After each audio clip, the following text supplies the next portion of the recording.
Everyone has opinions about traffic. Whether you are currently stuck in bumper-to-bumper cars on the way to work, or you're just looking for a faster way to get to where you are going. We've all thought to ourselves, if they just changed these one or two things, everything would be better.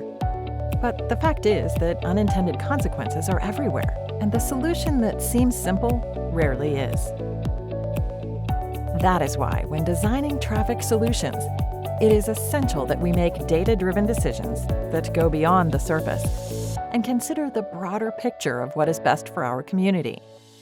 That is why the Palouse Regional Transportation Planning Organization commissioned a study with funding from the Washington State Department of Transportation to find the best options for reducing truck traffic in downtown Pullman.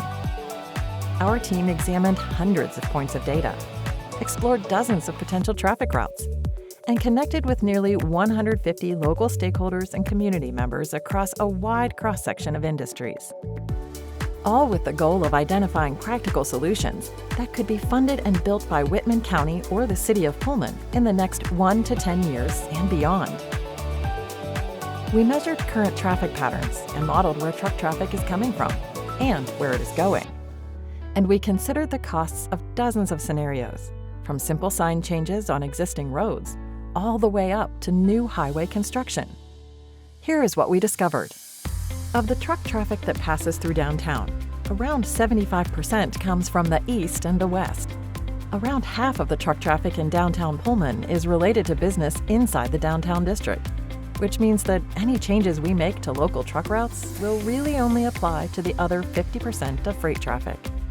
We also learned that throughout the day, truck traffic tends to rise and fall at different times than regular traffic, with heavy vehicles preferring to cross downtown in the mid-morning and early afternoon, avoiding most rush hour traffic.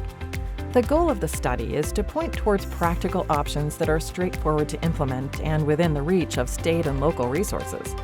And no single project is going to accomplish everything at once. These routes are intended to be easier to implement, not necessarily replacing future needs for regional truck routes. So, with that in mind, here are 3 strong routes that fit the study's criteria. The top practical route for alleviating heavy vehicle traffic in downtown is to improve Bishop Boulevard as the preferred west-to-east truck route. This could be done for approximately $7.65 million in improvements, mostly related to intersection and signal upgrades. Next, we have the Sand-Kirkendall route south of Pullman. The existing gravel road could be shifted south and upgraded to current standards, connecting to the Sand Road corridor all the way to the Idaho border.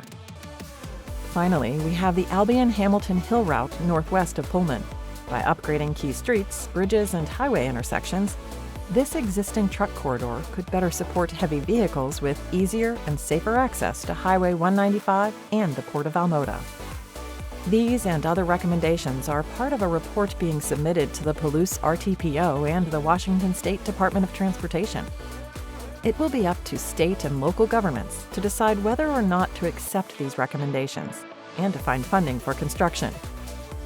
Each route will need additional study, engineering, and cost estimating before the respective government agency can move forward with construction.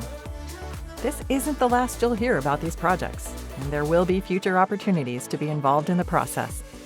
To learn more about the specific recommendations and to dig deeper into the methodology and data supporting this analysis, read the full report at whitmantruckroutes.org.